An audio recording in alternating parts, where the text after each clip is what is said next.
पिछली कहानी में हमने आपको बताया कि कैसे राजकुमार अपने भाइयों और अपनी पत्नी से है जो आज्ञा लेकर वो शिकार पर निकल जाता है। लेकिन कई दिन बीत जाने के बाद भी जब वह वापस नहीं आया और इसी तरह से अब दिन बीतने लगे, लेकिन राजकुमार नहीं आया। यह कोई नहीं जान सका कि वह कहाँ चला गया और वापस क्यों नहीं आया। यह जानकर राजकुमारियों को बहुत दुख हुआ जब उनके पति कहने लगे कि हम भी वहां जाएंगे और उसे ढूंढ कर लाएंगे। उसके भाइयों ने कहा कि वे अपने भाई के बारे में जाकर देखेंगे कि उसके साथ क्या हुआ और वह कहाँ चला गया। वह सभी 6 राजकुमार छोटे राजकुमार की तलाश में राजमहल से निकल पड़े, लेकिन वह 6 भाई भी वापस नहीं आए। यह जानकर 7 राजकुमारियों को बड़ा दुख हुआ। जब उनके पति भी वापस नहीं आए तो उनके मन में विचार आने लगे कि उनके पतियों को किसी ने जंगल में मार दिया या उनके साथ कुछ गलत हुआ। अब धीरे धीरे कुछ और दिन बीत गए, लेकिन 7 भाइयों में से कोई भी वापस नहीं आया। एक दिन सुनैना अपने पुत्र को था पालने में झुला रही थी और सभी बहनें नीचे के कमरे में बैठकर काम कर रही थी। ठीक उसी समय कोई महल के दरवाजे पर आया, जिसने जो काला लबादा था पहन रखा था। वह स्वयं को एक साधु बता रहा था और वह भिक्षा मांगने के लिए आया है। नौकरों ने कहा कि तुम महल के अंदर नहीं जा सकते, तो क्योंकि इस समय राजा के जो सभी पुत्र हैं वो बाहर गए हुए हैं। हम सबको लगता है कि वह सब मारे गए हैं और उनकी विधवाओं को तुम्हारे भिक्षा मांगने से कोई परेशानी हो सकती है, इसीलिए तुम अंदर मत जाओ। द्वारपालों ने उसे खूब रोकने की कोशिश की, लेकिन उस आदमी ने कहा कि मैं एक साधु हूँ और साधु को भोजन खिलाना और साधु को भिक्षा देना कोई गलत काम नहीं है।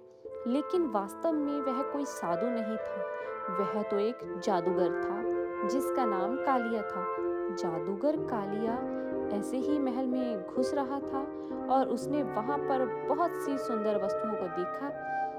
अंत में वह उस कमरे में पहुंच गया जहां राजकुमारी सुनैना अपने छोटे से बेटे को पालने में झुला रही थी और उसे लोरी सुना रही थी। उसको देखकर ही जादूगर कालिया ने उस पर था वो मोहित हो गया, क्योंकि उसने इससे अधिक सुंदर औरत कभी नहीं देखी थी। वह तो स्वर्ग की अप्सराओं को भी मात दे रही थी। अब जादूगर कालिया से रहा नहीं गया, वह उसके पास चला गया। उसके पास जाकर उसने सुनैना से कहा कि मैं तुमको पसंद करता हूँ, तुम मेरे साथ मेरे घर चलो, मैं तुमसे विवाह करना चाहता हूँ। राजकुमारी सुनैना अपने कमरे में इस प्रकार से एक अनजान व्यक्ति को देखकर हैरान थी। ऊपर से वह व्यक्ति उसे इस प्रकार विवाह के करने की जो बात कर रहा था। राजकुमारी सुनैना ने कहा, मैं शादीशुदा हूँ, मेरा पति है, मुझे डर है कि उसकी मृत्यु हो चुकी है।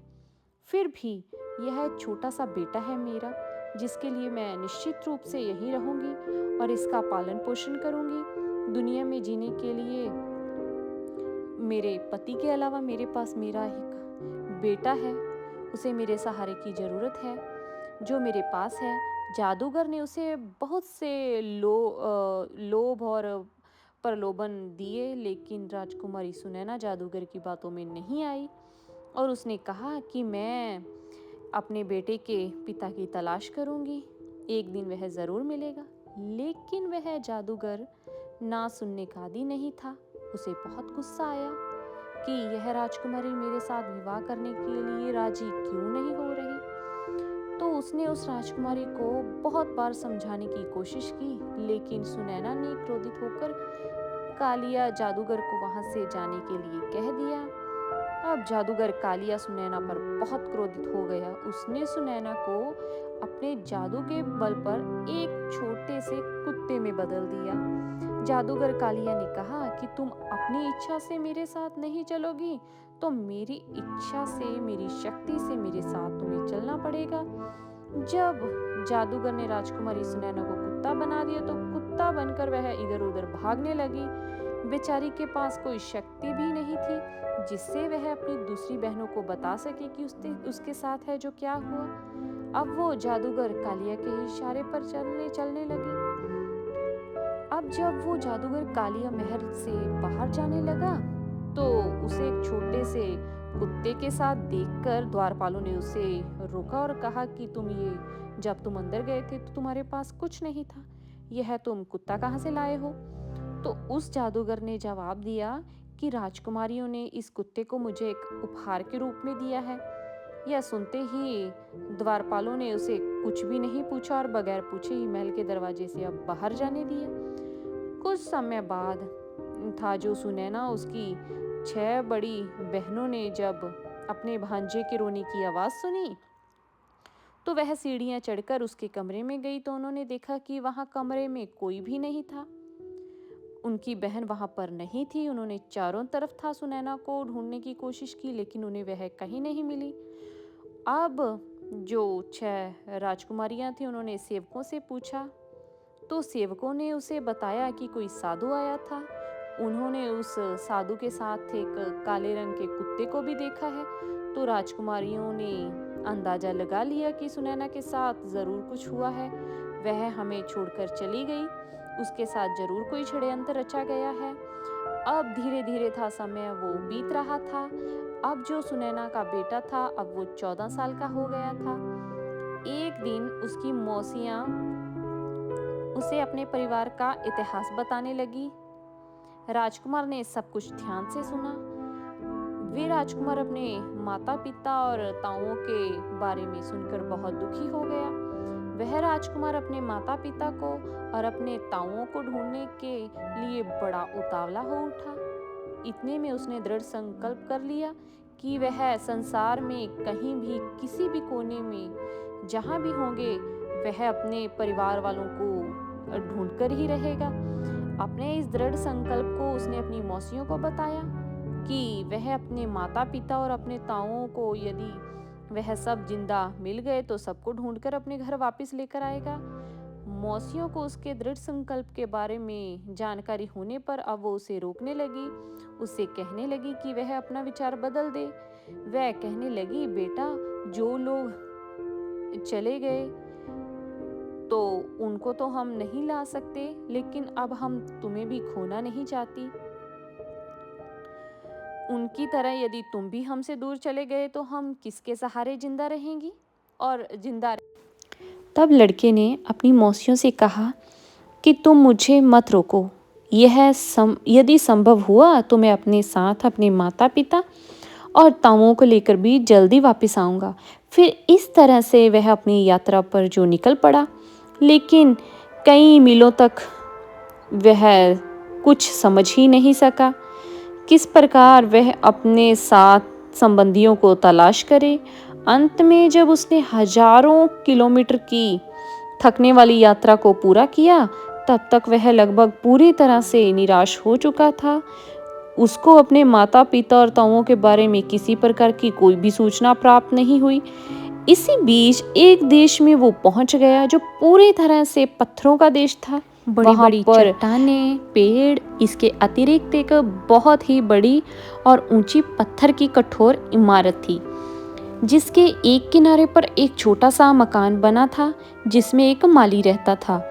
जब वह बच्चा उस इमारत को देख रहा था तभी माली की पत्नी ने उसको देख लिया और भागकर वह घर से बाहर आ गई और कहने लगी, अरे बच्चे तुम कौन हो और तुम इस खतरनाक स्थान पर आने की हिम्मत तुमने कैसे की? उस लड़के ने कहा कि मैं एक राजा का बेटा हूँ, मैं यहाँ पर अपने माता पिता और अपने ताऊओं को ढूंढने आया हूँ। मेरी माँ को एक दुष्ट जादूगर था जो वो धमका कर के कुत्ता बनाकर अपने साथ ले आया है। उसकी बात सुनकर माली की पत्नी ने कहा, यह वही देश है, यहाँ ही वह जादूगर है जो रहता है, पर उसके प्रकार उसके पास है जो हर तरह की शक्ति है। जो भी व्यक्ति उसके आज्ञा का उल्लंघन करता है, उसका अपमान करता है, उसको वह अपनी जादू की शक्ति से पत्थर या पेड़ बना देता है। तुम यहाँ पर जो सभी प्रकार के पेड़ और पत्थर देख रहे हो यह सब कभी जीवित प्राणी थे। इन सबको हमारे मालिक जादूगर ने अपनी शक्ति से इस रूप में बना दिया है। कुछ समय पहले एक राजा यहाँ आया था। उसके कुछ समय बाद उसके 6 भाई भी यहाँ पर आए थे, लेकिन जादूगर ने उन सबको पत्थर और पेड़ में बदल दिया। केवल यही लोग दुर्भाग्यशाली लोग नहीं थे, इसके अतिरिक्त एक बहुत सुंदर रानी, जिसको उसने इस बड़ी इमारत में कैद करके रखा है, जिससे है जो जादूगर वो 12 सालों से कैद करके रखा है। जादूगर उससे विवाह करना चाहता था, लेकिन वह जादूगर से बहुत नफरत करती है। माली की पत्नी की बातें सुनकर छोटे राजकुमार ने विचार किया कि अवश्य ही यह सब मेरे माता पिता और ताऊ ही हैं। आखिरकार अंत में उसने सबको खोज ही लिया, जिसके लिए वह इतने समय से था जो वो भटक रहा था। इसके बाद उसने अपनी कहानी उस माली की पत्नी को बताई और उससे प्रार्थना की कि वह उसकी सहायता करे। उसने उस माली की पत्नी से कहा कि वह उसे उन बेकसूर और लाचार लोगों के बारे में और अधिक जानकारी दे। उसने माली की पत्नी से विनती की कि वह लाचार लोगों को इस जादूगर से बचाने में उसकी मदद करे। माली की पत्नी ने उसकी बात को सुनकर और बेकसूर और लाचार लोगों के बारे में सोचकर उसका साथ देने का उसे वादा कर दिया। उसने सोचा कि हो सकता है कि इसकी मदद करके हम भी इस जादूगर से वो बच जाएंगे, क्योंकि वह भी उस जादूगर के जुल्मों के शिकार थे। इसीलिए उसने उस लड़के का साथ देने के लिए हामी भर दी। अब इस तरह से वे दोनों आपस में मित्र बन गए और माली की पत्नी ने उसको अपना रूप बदलने के लिए कहा। उसने समझाया कि तुम अपना रूप बदल लो, तो जादूगर ने अगर तुमको देख लिया तो वह तुम्हें भी कहीं पत्थर में ना बदल दे। अब राजकुमार माली की पत्नी की बात मानकर तैयार हो गया और उसने माली की पत्नी ने उस राजकुमार को अपनी साड़ी पहनने के लिए दी और उसे बता दिया कि आज से तुम सबकी नज़रों में मेरी पुत्री हो। और उसके थोड़े समय बाद ही एक दिन जैसे ही जादूगर कालिया अपने सुंदर बगीचे में घूम रहा था, तभी वहां एक छोटी सी लड़की को देखकर उस जादूगर ने माली की पत्नी को अपने पास बुलाया और उससे पूछा वह लड़की कौन है। तो माली की पत्नी ने कहा कि वह उसकी पुत्री है। इस तरह से जादूगर और राजकुमार की पहली मुलाकात हो जाती है। राजकुमार एक लड़की के भेष में जादूगर से अपनी पहचान छुपाकर मिलता है और जादूगर उसको देखकर उससे कहता है कि तुम बहुत ही सुंदर हो। कल तुम वहां बड़ी इमारत में रहने वाली सुंदर औरत के लिए मेरा पहला उपहार लेकर जाऊंगी। जादूगर की बात सुनकर छोटा राजकुमार बहुत खुश हो गया कि कल वह अपनी माँ के लिए कोई उपहार लेकर जाएगा। जादूगर से मिलने के बाद वह तुरंत माली की पत्नी के पास गया और इस बारे में उसने उसको बताया और उसके साथ विचार विमर्श करने के बाद उसने निश्चय किया कि वह इसी भेष में रहेगा, क्योंकि इस भेष में उसको कोई नहीं पहचान सकता। उसने निर्णय लिया कि उचित अवसर आने पर वह अपनी माँ को छुड़ा लेगा। जब सुनैना की शादी राजकुमार के साथ हुई थी, तो राजकुमार ने उसको एक छोटी सी अंगूठी दी थी जिस पर उसका नाम लिखा हुआ था। उसी अंगूठी को सुनैना ने तब अपने पुत्र की उंगली में पहना दिया जब उसका पुत्र बहुत छोटा सा था। जब उसका पुत्र समय के साथ बड़ा हुआ तो उसकी मौसियों ने उस अंगूठी का आकार राजकुमार की उंगली के आकार का बनवाकर उसकी उंगली में फिर से पहना दिया। इस तरह अंगूठी उस राजकुमार ने अपनी उंगली में अभी भी पहन रखी थी। माली की पत्नी ने राजकुमार को सुझाव दिया कि तुम कुछ ऐसा गुलदस्ते में छिपा कर रख दो जिसे देखकर तुम्हारी माँ तुम्हें पहचान जाए, और कहा कि यह सब शीघ्र यथाशीघ्र बिना किसी समस्या के, बिना किसी कठिनाई के संभव नहीं होगा, क्योंकि एक दरबारी हमेशा बेचारी राजकुमारी सुनैना के ऊपर नजर रखता था। कैद में होने के कारण उसकी हर समय सख्त निगरानी रखी जाती थी। माली की पुत्री के रूप में राजकुमार को हर रोज फूलों का गुलदस्ता जादूगर की तरफ से अपनी मां तक पहुंचाने का मौका मिल चुका था। अब वह हर रोज फूलों का गुलदस्ता रानी तक पहुंचाने लगा। जादूगर की एक दासी हमेशा उसकी मां के कमरे में रहती थी। अंत में एक दिन किस्मत ने उस राजकुमार का साथ दिया और उसको एक ऐसा मौका मिल गया जब कमरे में उसकी मां के अतिरिक्त कोई और दूसरा व्यक्ति नहीं था। जब कोई भी उसको नहीं देख सकता था तो उसने अपनी उंगली में पहनी अंगूठी को निकालकर उस फूलों के गुलदस्ते में बांधकर अपनी मां सुनैना के कदमों में डाल दिया। इस अंगूठी के जमीन पर गिरते ही आवाज आई। जैसे ही सुनैना ने उस फूलों के गुलदस्ते की ओर ध्यान दिया तो सुनैना ने देखा कि इन फूलों के अंदर ऐसा क्या है जो यह विचित्र आवाज कर रहा है। ध्यान से देखने पर उसे एक छोटी सी अंगूठी को फूलों के गुलदस्ते के साथ बंधे हुए पाया। उस अंगूठी को पहचानते ही जब उसने फूलों का गुलदस्ता लाने वाली लड़की की ओर देखा तो लड़के बने राजकुमार ने अपने बारे में सुनैना को बताया। अपने पुत्र द्वारा बताई गई सारी कहानी पर उसको तुरंत विश्वास हो गया। राजकुमार ने अपनी मां से कहा कि कितनी खोज करने के बाद उसने उनको प्राप्त कर लिया और उसे बचाने की कोशिश कर रहा है। अपने जीवन को खतरे में डालकर वह अपने माता पिता और ताऊओं को उस दुष्ट जादूगर से वो मुक्त कराकर ले जाएगा। उसकी मां ने उसको बताया कि उस जादूगर ने पिछले 12 सालों से किस तरह से उन्हें कैद कर रखा है और उसने इस इमारत के सारे दरवाजों को भी बंद करके रखा है क्योंकि वह मुझसे विवाह करना चाहता है और मैंने उससे विवाह करने के लिए मना कर दिया। बेटे ने कहा, तुमने कालिया जादूगर से 12 सालों तक केवल कठोरता और क्रोध से बात की है। अब तुम जादूगर से कहो कि मैंने इतने लंबे समय तक अपने पति का शोक किया। अब मैं तुमसे शादी करने को तैयार हूँ। इसके बाद दोनों माँ बेटा बैठकर अपनी योजना बनाने लगे और उसको अंजाम देने के बारे में था वो सोचने लगे। इसके बाद बेटा अपनी माँ से कहने लगा कि आप यह पता लगाना कि उस जादूगर की शक्तियाँ क्या हैं, क्या वह अमर है या उसे मारा जा सकता है। अगले दिन कालिया जादूगर के लिए इस प्रकार से संदेश भिजवा दिया जैसा उसके पुत्र ने सुझाव दिया था। जादूगर यह सुनकर बहुत अधिक खुश हुआ। वह जल्द से जल्द शादी करने के लिए कहने लगा। उसके बाद जादूगर कालिया ने सुनैना से महल में चलने के लिए विनती की, लेकिन सुनैना ने उसको कहा इससे पहले कि वह उससे शादी करे उसे उसको थोड़ा और अधिक समय देना चाहिए ताकि वह आपस में और अधिक परिचित हो सकें। उसने कहा कि दुश्मनी जितनी लंबी होती है, दोस्ती होने के बाद उनकी दोस्ती उतनी ही ज़्यादा मजबूत होती है। उसके बाद सुनैना ने जादूगर से पूछा, क्या आप पूरी तरह से अमर हैं? क्या आपको कभी मारा नहीं जा सकता? क्या आप मानव जाति को महसूस करने के लिए एक महान जादूगर हैं? तब जादूगर ने कहा कि तुम ये क्यों पूछ रही हो?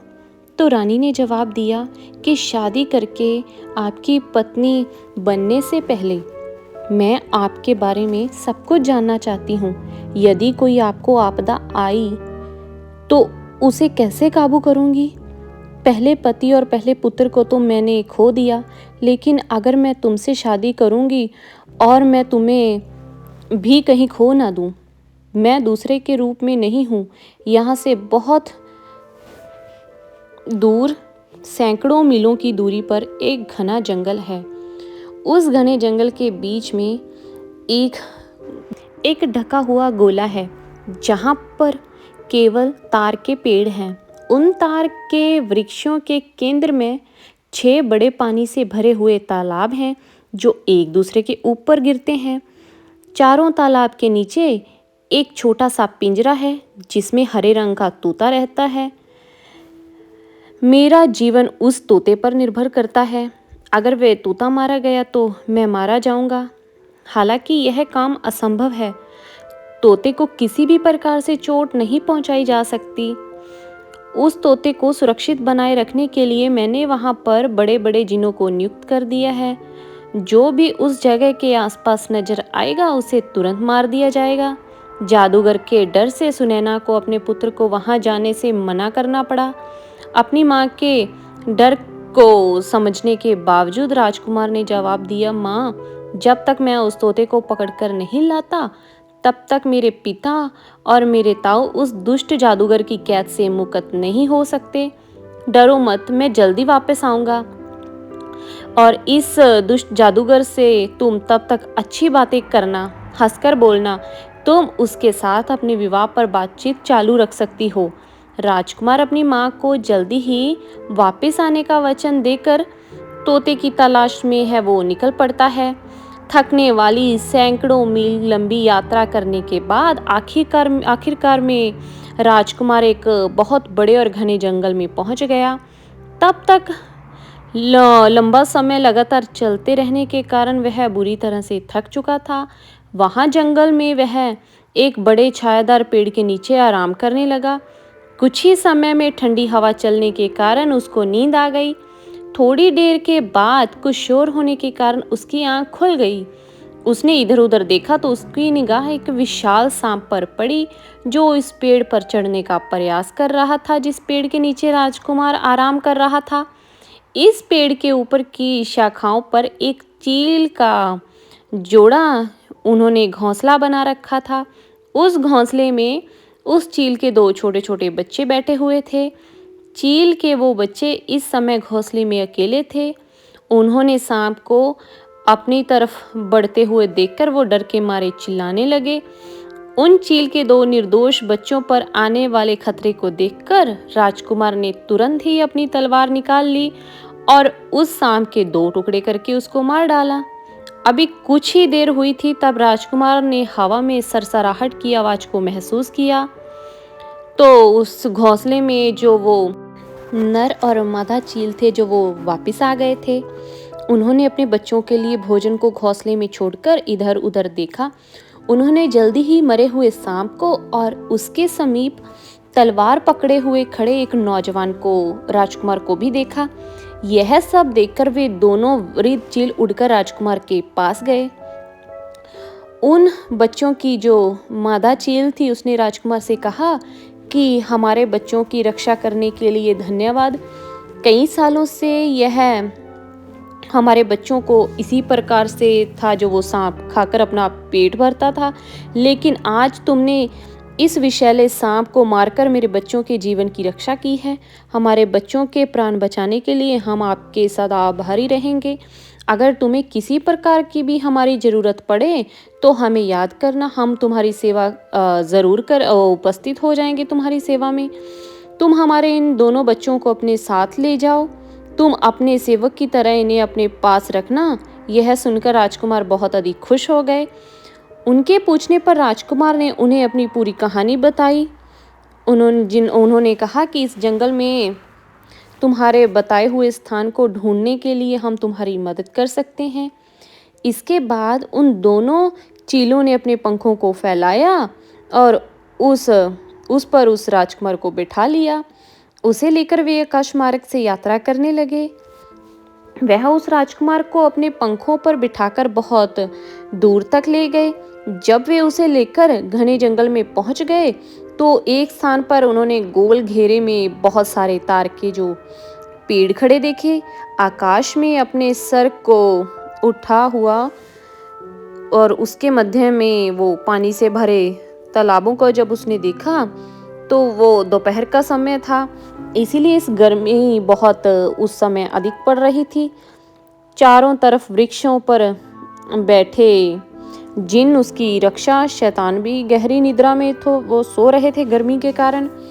यह किसी भी साधारण व्यक्ति के लिए संभव नहीं था कि कोई साधारण व्यक्ति इन जिनों और राक्षसों के आमने सामने की लड़ाई में उसके बीच में अपने आप को मजबूती से खड़ा कर सके।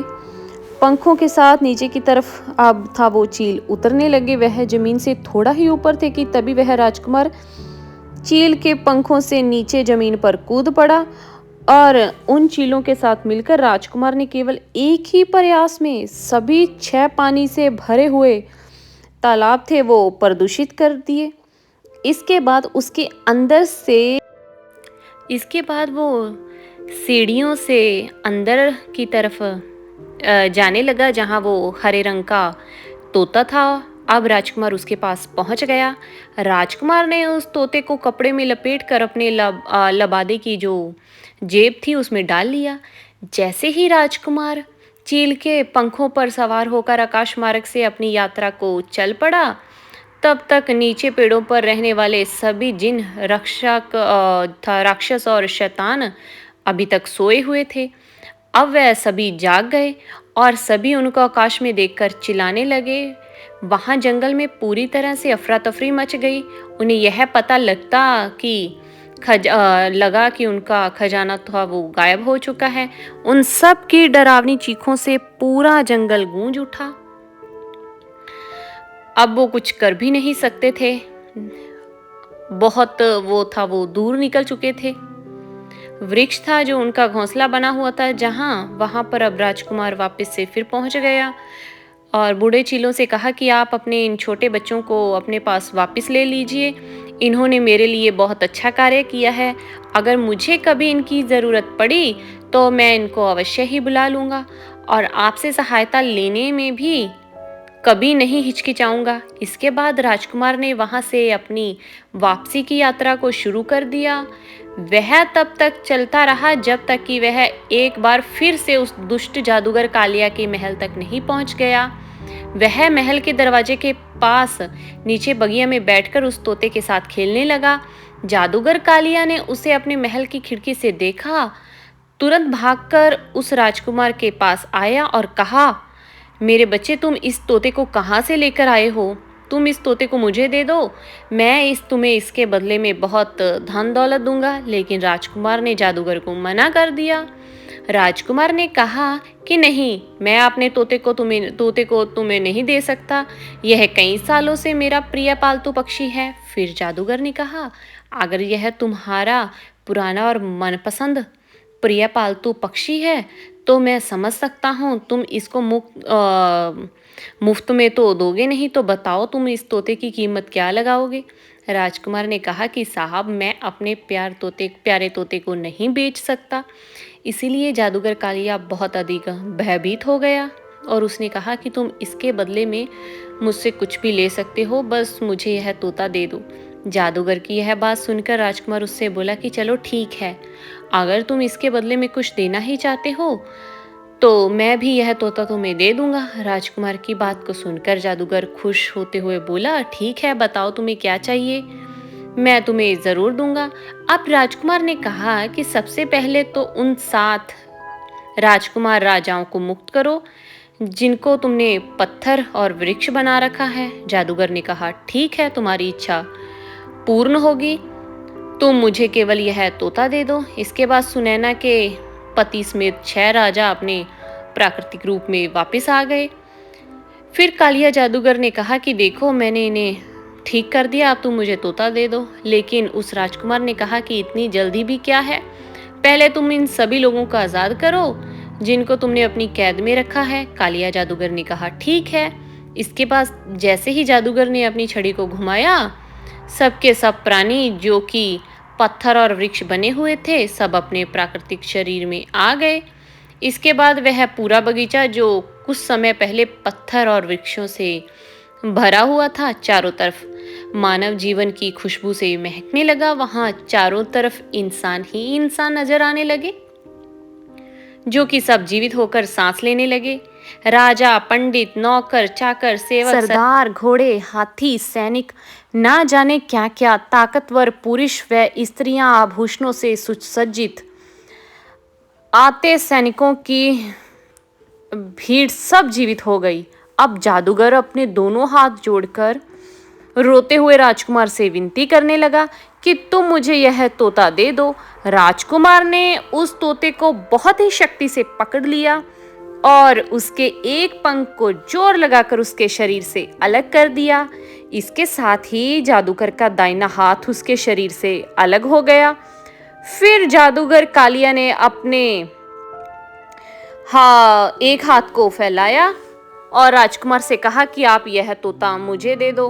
उसके बाद राजकुमार ने उस तोते के दूसरे पंख को भी उसके शरीर से उखाड़कर अलग कर दिया और जादूगर कालिया की तरफ फेंक दिया, जिससे जादूगर का बायां हाथ भी उसके शरीर से उखड़कर दूर जा पड़ा।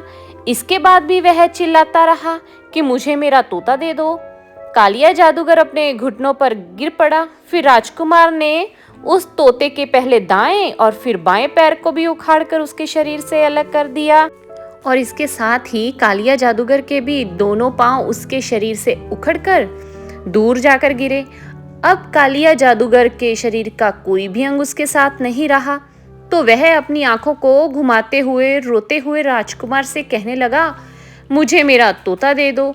अब राजकुमार ने उस तोते का सर पकड़कर उसकी गर्दन मरोड़ दी, जिससे उस तोते के प्राण पखेरु उसके शरीर से बाहर निकल गए। इसके साथ ही राजकुमार ने वह तोता कालिया जादूगर के पास फेंक दिया, लेकिन जादूगर कालिया के प्राण थे जो वो उसका शरीर छोड़ चुके थे और वह मर चुका था। इसके बाद राजकुमार के पिता ने अपनी पत्नी सुनैना को बड़ी इमारत से मुक्त किया और इस तरह से राजकुमार अपने सभी सगे संबंधियों के साथ अपने देश वापस चला गया। दूसरे सभी लोग भी अपने अपने घरों की तरफ चल दिए। इस तरह से राजकुमार ने अपने माता पिता और अपने ताऊओं को उस दुष्ट जादूगर कालिया की कैद से छुड़ा लिया। उसकी मौसियाँ जो उन सभी का इंतजार कर रही थी, वह भी अपने पतियों को देखकर बहुत खुश हो गई और अपना हंसी खुशी अपना जीवन व्यतीत करने लगी। तो आशा करती हूँ कि आपको ये कहानी बहुत पसंद आई होगी। अगर आपको ये कहानी अच्छी लगी तो आप इस कहानी को अपने दोस्तों के साथ, अपने परिवार के साथ ज़्यादा से ज़्यादा शेयर कीजिए और हमारे चैनल छाप को सब्सक्राइब कीजिए, ताकि आगे भी हम आप लोगों के लिए ऐसी अच्छी अच्छी कहानियाँ लेकर आते रहें। धन्यवाद।